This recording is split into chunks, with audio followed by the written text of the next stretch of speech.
Já estamos de volta ao último bloco com o secretário Marcelo Virbon, que é o Pesquisa e Planejamento, portanto, ele tanto faz nessas pesquisas o que poderá acontecer e a partir daí acontece o planejamento. Perfeito. Muito bem. Aí nós falamos já sobre vários assuntos, mas a mobilidade e o transporte coletivo ficam um pouquinho para trás. Vamos falar primeiro do transporte coletivo. Uma grande curiosidade. De todo mundo, vai ser que já está, né? Duas empresas, cidade separada norte e sul, são as mesmas empresas, o que vai mudar?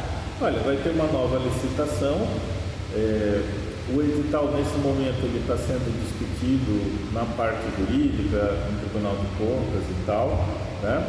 E não posso adiantar, o projeto está pronto, não posso adiantar muita coisa porque vai ser aberto no edital público, né? Então a gente tem um certo embargo de informação aqui, até que o edital fique na rua, apesar de que as características gerais já foram apresentadas em audiência pública, que foi realizada, né?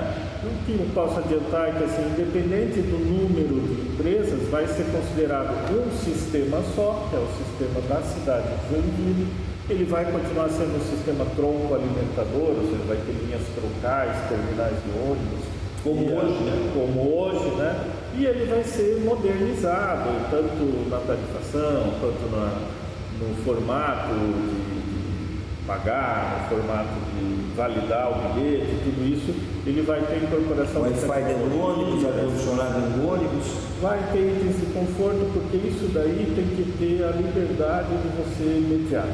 Certo? Porque o Wi-Fi e o ar-condicionado custam, então depende do que você pretende para a tarifa, né? Da política tarifária, tá? Da modicidade tarifária que deve ser adotada, tá?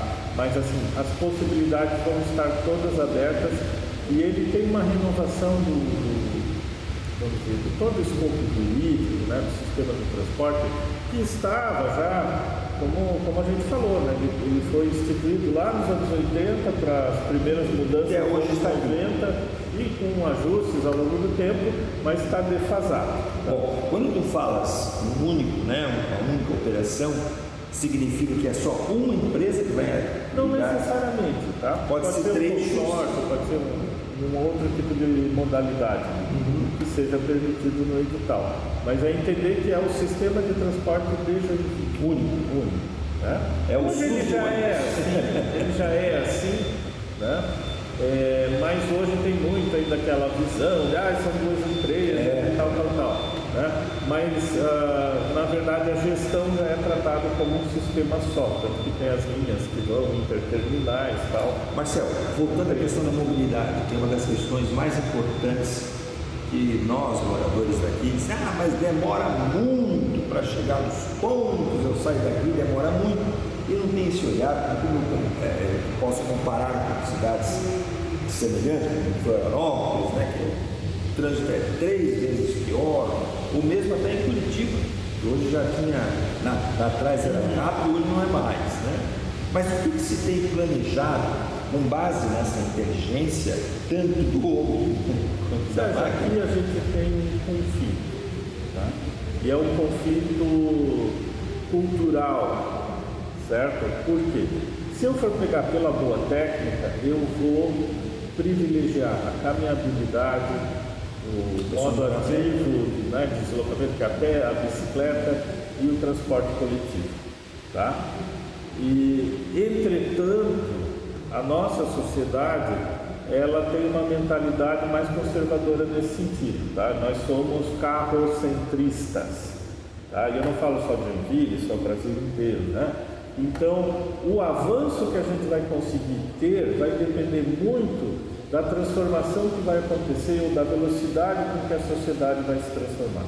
Quando a gente olha exemplos, não vou falar nem de Paris ou Amsterdã, Finlândia, não, mas eu vou falar de Bogotá, de Cidade do México, tá? Vamos falar de terceiro mundo, né? São cidades que fizeram ou estão fazendo essa priorização do coletivo sobre o individual, do transporte a pé. Então, eu estava ouvindo até um blog lá, o Caos Planejado, para quem gosta do urbanismo, recomendo.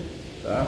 E o entrevistado estava falando, por exemplo, calçada. Aqui no Brasil, cada um faz a calçada na porta da sua casa. Por que não faz a rua também? Não, imagina, para o carro não, o carro tem que ser perfeito, a prefeitura tem que fazer. Ah, mas para o pedestre não, para o ciclista não. Então a nossa cultura ainda é focada no carro. E o desafio é exatamente fazer essa transformação. Quando você fala em Florianópolis, lá não tem corredor de ônibus em lugar nenhum. Não. Agora nem eles começaram a fazer. Ciclovia até fizeram bastante, mas é uma ciclovia de lazer. Não é a ciclovia do trabalhador, como a gente foi pioneiro aqui em Joinville. Joinville fez a primeira ciclovia ligando a Tupi ao Guanabara, né? A ponte do trabalhador com ciclovia, isso há 40, 50 anos atrás.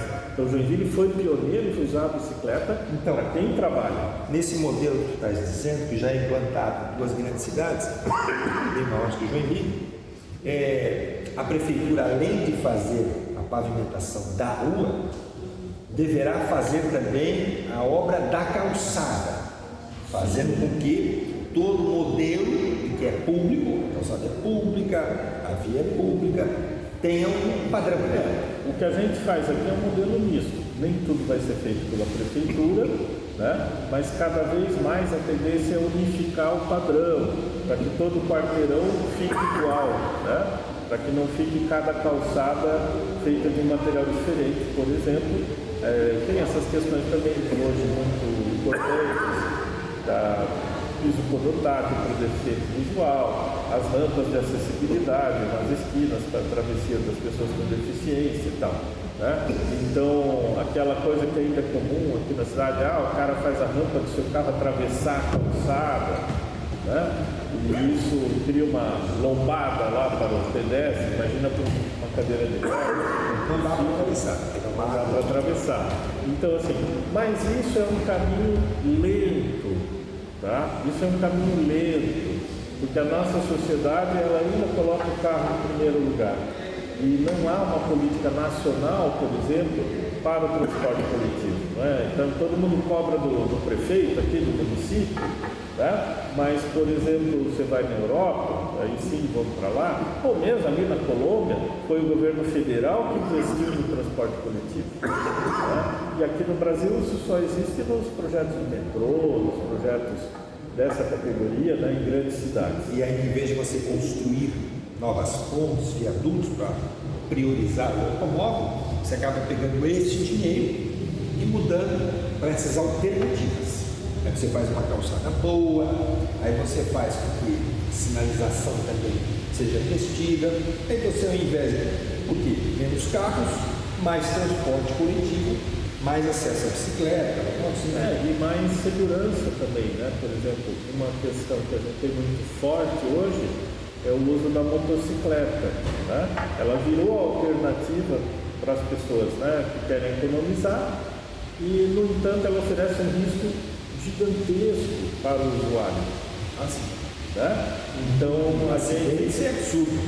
Não, sim. Então, a gente está colocando exatamente os jovens lá de 18 a 40 anos, né? São aqueles que mais se machucam nos acidentes, ou falecem, né, ou morrem nos acidentes de motocicleta.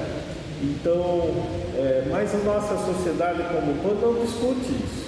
Mas nós estamos discutindo se é para ter arma ou não é para ter arma, se é para ter aborto ou se não é para ter aborto, mas aquilo que é o dia a dia, que é a mobilidade, não se discute. Solução tem, melhoria possível tem, como eu falei, até no terceiro mundo está acontecendo, não vamos falar só de Paris, Amsterdã, Copenhague, né, que são modelos aí mundiais, mas solução existe. Agora, precisaria ter uma política no país inteiro. Mas a solução seria, né? Hoje você tem, na prática, a calçada, em alguns lugares o corredor exclusivo para ônibus e a pista para carros e motos. Sim, e motos. Muito bem. Seria criar mais uma pista só para o motociclista nesse caso? Não. Isso daí São Paulo está fazendo e tal, os índices de acidentes são catastróficos. Não diga. Você faz a implantação de uma pista exclusiva e aumentou o número de acidentes. Aumentou o número de acidentes. Mas onde é que essas motos vão andar? Na pista, digamos, no asfalto? Não, o ideal é que você tenha alternativas para que menos carros e motos sejam necessários, porque as pessoas consigam se deslocar Você com muda segurança e conforto no transporte coletivo, no própria caminhabilidade, na bicicleta, eventualmente a bicicleta elétrica. Marcelo, isso é um assunto muito importante, né? Isso vai dar uma conversa longuíssima. Mas só para encerrar esse tema, né?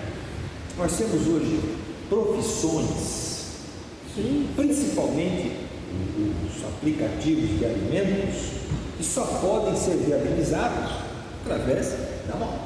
Não que você, eu errei a palavra, só podem não. Hoje, né, são operados principalmente por motociclistas. E isso é um problema de cultura, que tem um custo. Esse custo pode ser um pouquinho maior. A gente paga barato no almoço e paga caro no hospital. Tá? Então, assim, quando a gente fala que Joinville hoje, talvez o maior ônus do município é a folha de pagamento do hospital, que a gente quer que o Estado ajude e tal, Que não tem ajudado. aí questões pontuais de política, mas assim... Esse é um comentário meu. Sei. É porque o governador Jorginho veio aqui, prometeu que daria 4 milhões por mês para o hospital. Aliás, até antes na campanha disse que era mais. Hoje, para vocês terem uma ideia, com essa informação do Marcelo, não, você tem por outra fonte, o hospital regional, o hospital municipal de São José, que deveria estar recebendo 4 milhões, não está. São 5 meses atrasados. Segundo, cada vez que a prefeitura tem que mandar lá o que a gente chama de documentos para comprovar onde foi esse dinheiro, hoje a prefeitura tem que mandar 5.000 folhas, páginas, para que eles possam analisar para saber.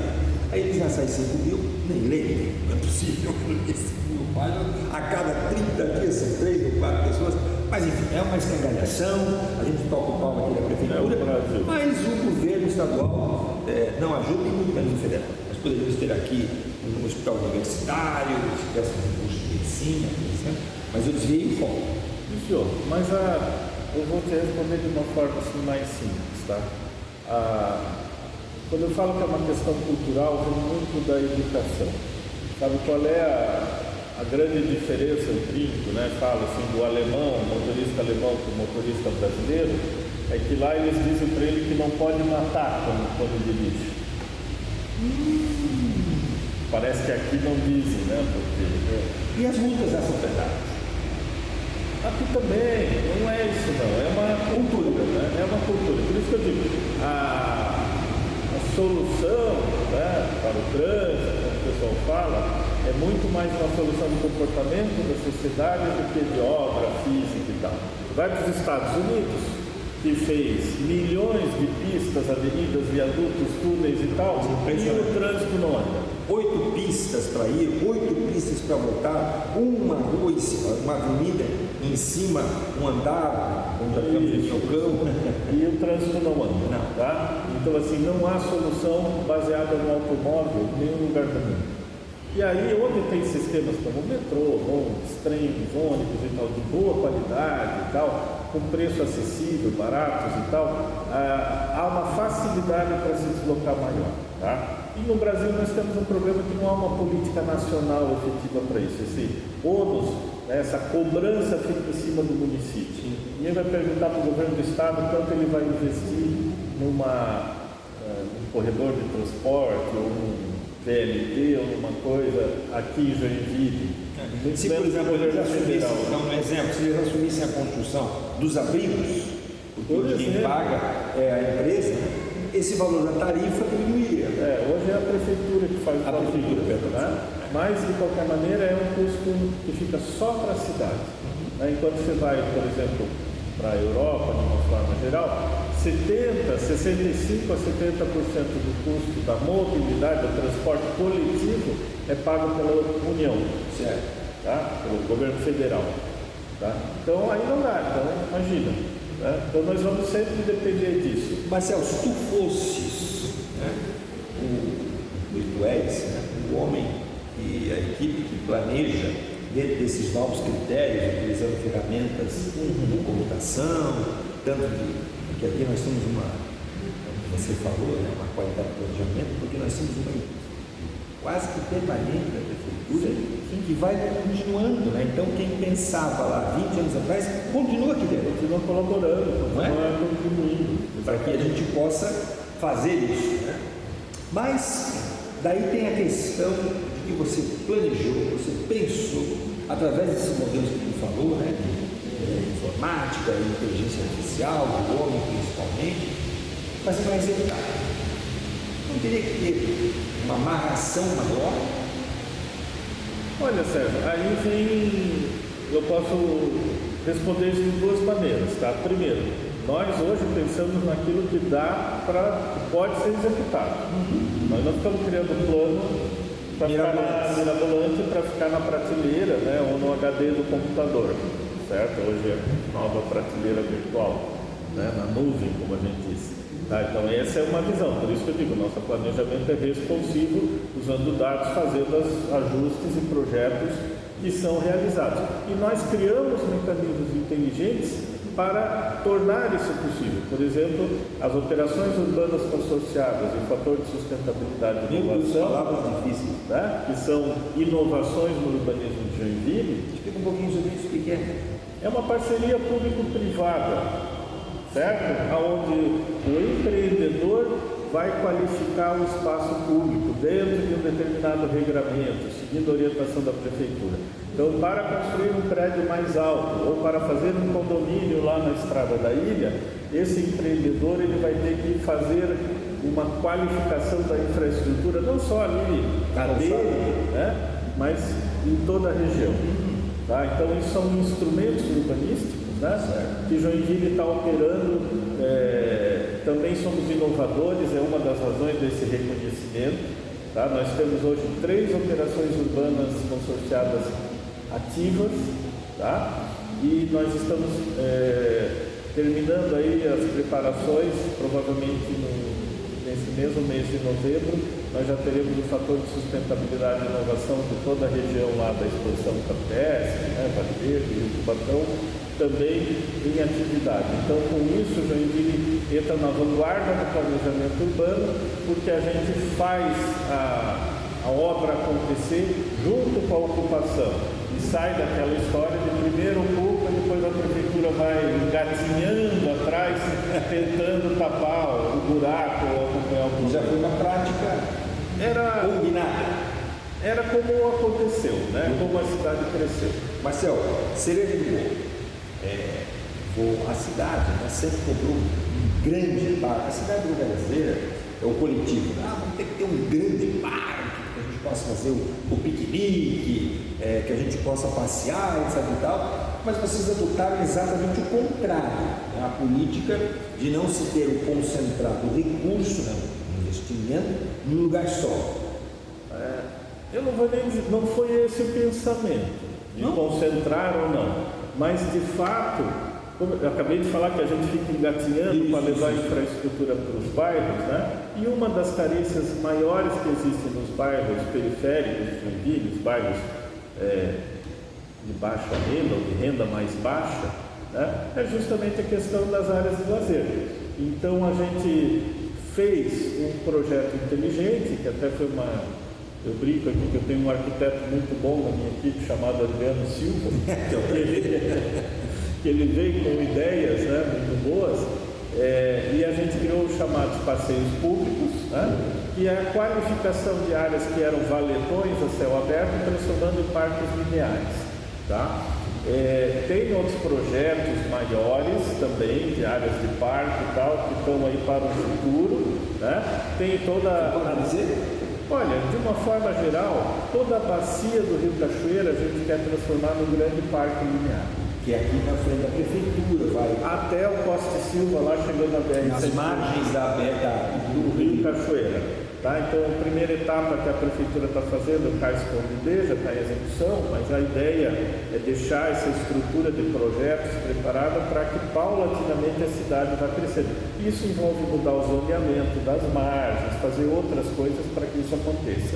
Tá? Já na região da área campestre, onde vai ter lá muitos condomínios, marinas, etc. Tem um conjunto de parques já colocados como diretrizes, então cada empreendimento vai fazer um pedacinho. Certo. Então daqui a 15, 20, 30 anos nós teremos uma série de parques também mais naturais, né, fora da cidade, dessa coisa de mas um gigante harmonizado. Não aquele gigante que substitua todos os pequenos. Eu acho que esse conjunto vai ser maior do que um Parque Barigui, que é um grande paradigma, um grande modelo dos gentilesses, tá? Vamos ter áreas assim com lagoas, vamos ter áreas com esse visual, né? Mas lembrando que nós temos uma realidade atual diferente, margem de água tem que ser revegetada, então não é aquele gramadinho na beira da lagoa do Parque Barigui, aquilo é 50 anos atrás.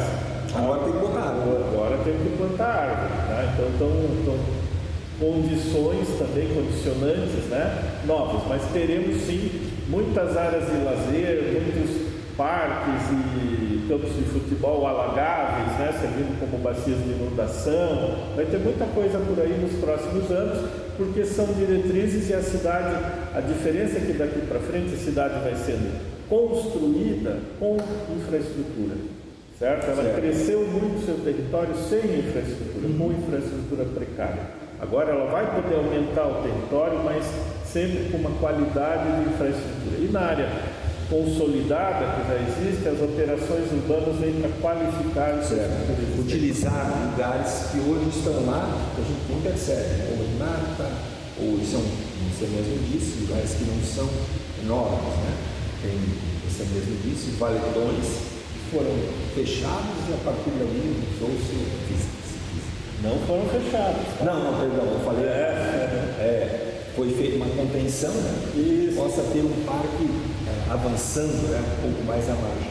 Marcelo, muito obrigado pela entrevista. Imagina, eu que agradeço essa oportunidade de apresentar um pouco para a cidade que a gente está fazendo. Quando eu falei cereja no bolo, e aí você falava, né?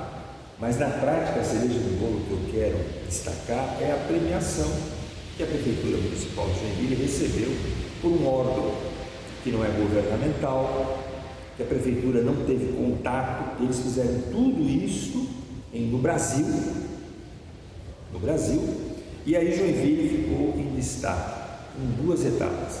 A primeira, entre os 7 melhores municípios do país, e a segunda, que considerou a cidade mais organizada do Brasil. Muito bem, a gente volta com outra entrevista amanhã, sempre aí com a sua companhia, né, com o telespectador, nas redes sociais, apresentando assuntos do seu interesse, como foi o de hoje. Até lá.